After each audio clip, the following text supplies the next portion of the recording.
নমস্কার বন্ধুরা, আজ আমরা চলে এলাম ডায়মন্ড হারবার। ডায়মন্ড হারবারে কয়েকটি অংশ ঘুরে দেখব।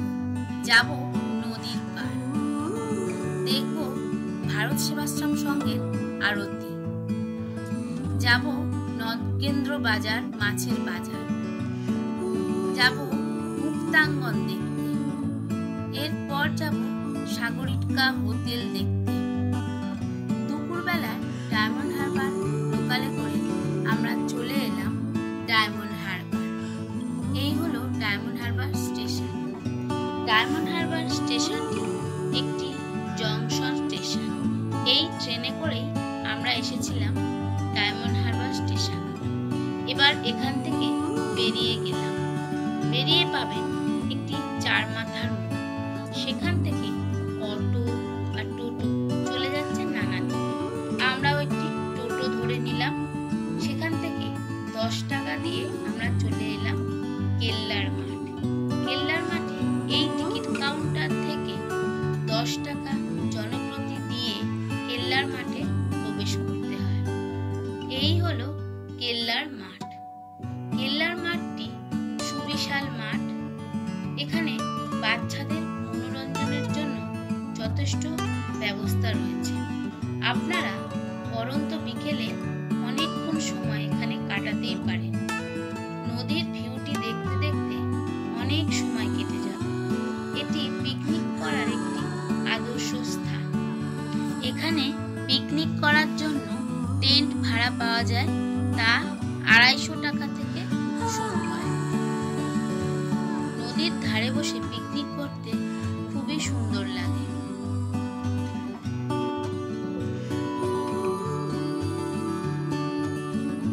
এটি অতিথি ভবন নামে একটি গেস্ট হাউস। এখানে যারা পিকনিক করতে আসেন তারা এই গেস্ট হাউসটি অনেকে ভাড়া নেন। এর একদিনের ভাড়া 3000 টাকা। এখানে রাত্রি যাপনের কোনো ব্যবস্থা নেই।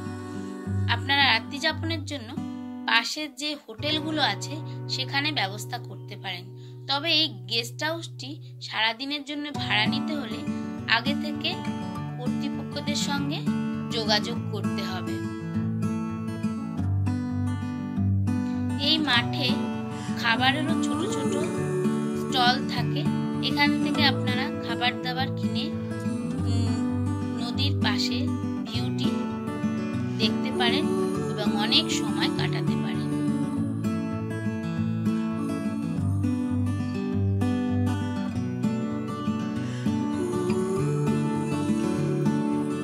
নদীর পাশে সময় কাটানোর পর আমরা এগিয়ে চলেছি সামনের দিকে কেল্লার ধ্বংসাবশেষ দেখবার জন্য। কেল্লার মাঠের পাশেই রয়েছে কেল্লার ধ্বংসাবশেষ।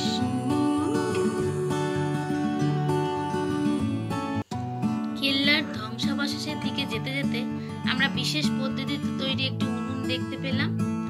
এই উনুনেই খেজুর গাছের রস জাল দিয়ে গুড় পাটালি তৈরি হয়। এই যে গুড় পাটালি বিক্রি হচ্ছে, এটি মূলত শীতকালেই দেখা যায়। এবার আমরা চলে যাচ্ছি কেল্লার ধ্বংসাবশেষের দিকে। নদীর পাশ দিয়ে একটু হেঁটে গেলেই দেখতে পাবো জায়গায় জায়গায় পড়ে রয়েছে কেল্লার ধ্বংসাবশেষ। হুগলি নদীর পূর্ব তীরে অবস্থিত ডায়মন্ড হারবার, যার পূর্ব নাম ছিল হাজিপুর। এই হাজিপুরই ছিল পর্তুগিজদের একটি ঘাঁটি। পর্তুগিজরা ডায়মন্ড হারবারকে বলতো ডায়মন্ড ক্রিক। সম্ভবত তার থেকেই নাম হয়েছে ডায়মন্ড হারবার। পর্তুগিজরা এখানে একটি দুর্গ নির্মাণ করেন, যা পরবর্তীকালে এই ইংরেজরা এই দুর্গটি দখল করে নেয়। বর্তমানে এই দুর্গ ধ্বংসাবশেষে পরিণত হয়েছে। জায়গায় জায়গায় এর ধ্বংসের চিহ্ন পড়ে আছে।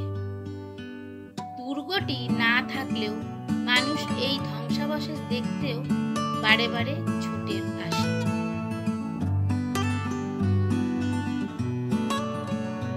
নদীর তীরে কেল্লার ধ্বংসাবশেষ, পাশে নৌকা লঞ্চের আনাগোনা, দৃশ্যটি খুবই মনোরম।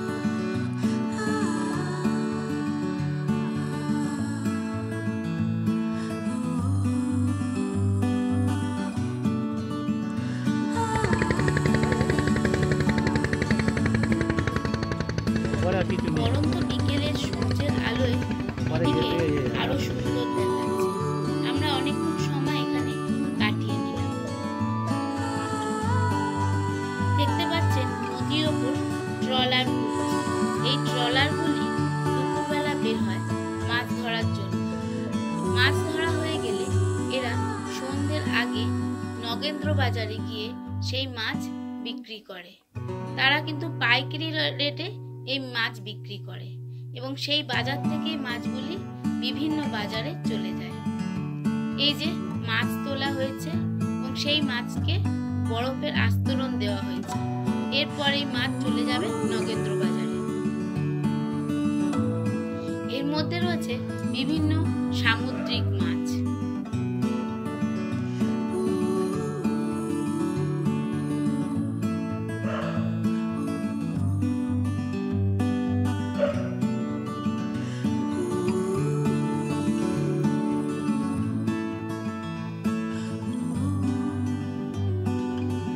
ওই যে দূরে দেখতে পাচ্ছেন মাছ তোলা হয়েছে এবং সেই মাছগুলিকে বরফের আস্তরণ দেওয়া হচ্ছে। এবার আমরা চলে এসেছি নগেন্দ্র বাজারে। এটাই মাছের পাইকারি আড়ত। এখান থেকেই বিভিন্ন বাজারে মাছ যায়। এনারা মাছ সবচেয়ে কম বিক্রি করে 40 কেজি। বাড়ির জন্য 1 কেজি মাছ কিন্তু এখান থেকে পাওয়া যায় না। এখানে অকশন হয়, সেই অকশনের মাধ্যমে মাছগুলি বিক্রি হয়, তারপর অন্যান্য বাজারে যায়। আমরা বাজারটি ঘুরে দেখে নিলাম। প্রচুর পরিমাণে মাছ রয়েছে এই বাজারে।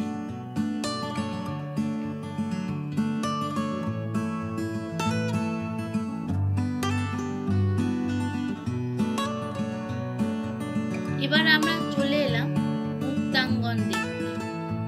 নদীর ধারে অবস্থিত মুক্তাঙ্গন একটি ছোট পার্ক। এখানে রয়েছে ছোট একটি সবুজ বাগান। পাশে রয়েছে রবীন্দ্রনাথ ঠাকুরের একটি বড় মূর্তি। এখানে বসেও অনেক সময় কেটে যায়। এই মুক্তাঙ্গনে বসার ব্যবস্থা রয়েছে। এখানে আপনারা বসে নিজেদের বাড়ি থেকে আনা খাবার দাবারগুলি খেয়ে নিতে পারেন। এখানে প্রবেশ করার কোনো টিকিট মূল্য নেই। সামনেই রয়েছে গেট, সেই গেট থেকেই প্রবেশ করতে হবে। এখানে বসে নদীর ভিউ দেখতে খুবই সুন্দর লাগে। নদীতে নৌকা চলছে, লঞ্চ চলছে। পরন্ত বিকেলের রোদে নদী আরো সুন্দর হয়ে উঠেছে।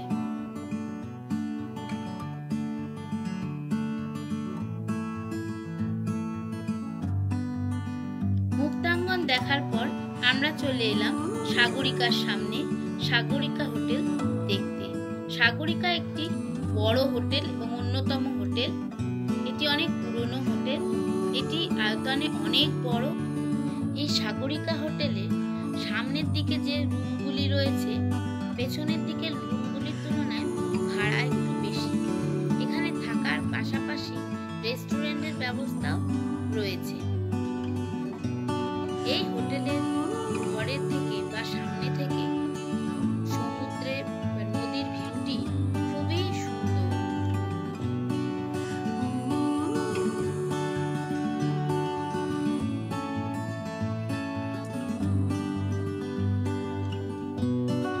আপনারা দেখতে থাকুন এই সাগরিকা হোটেলের সামনে থেকে নদীর ভিউটি।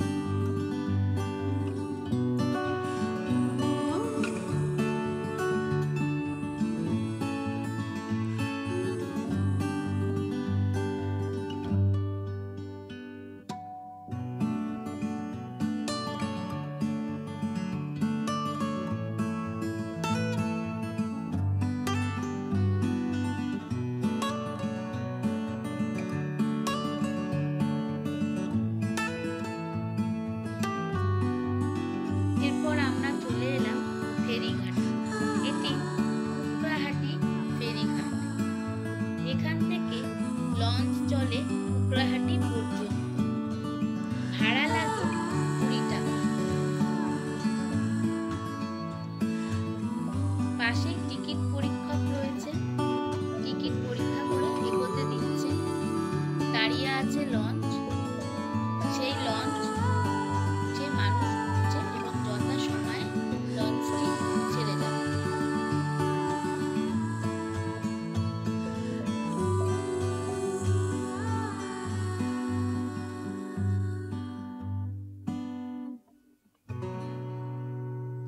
এবার আমরা এসে পৌঁছেছি ভারত সেবাশ্রম সংঘের সামনে। ভারত সেবাশ্রম সংঘটি ডায়মন্ড হারবারের একটি বিশেষ স্থান। এটি আয়তনে অনেক বড়। ডায়মন্ড হারবার স্টেশনের পাশে রয়েছে এই ভারত সেবাশ্রম সংঘ। আমরা আস্তে আস্তে সেই ভারত সেবাশ্রম সংঘের ভেতর দিকে প্রবেশ করলাম এবং সন্ধ্যের যে আরতি হয় সেটা দেখলাম।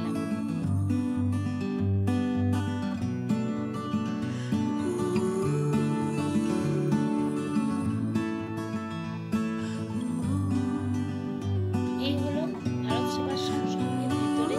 এখানে রয়েছে একটি শিব মন্দিরও, সেখানেও পুজো হচ্ছে।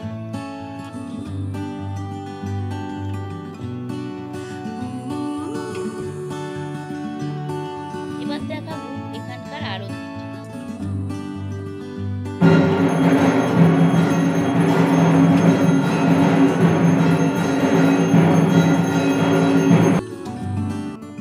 এবার ভারত সেবাশ্রম সংঘের আরতি দেখে আমাদের বাড়ি ফেরার পালা। 7:30টার ট্রেন ধরে আমরা আবার চলে গেলাম বাড়ির দিকে। ভিডিওটি কেমন লাগলো জানাবেন। ভিডিওটি দেখার জন্য অনেক ধন্যবাদ।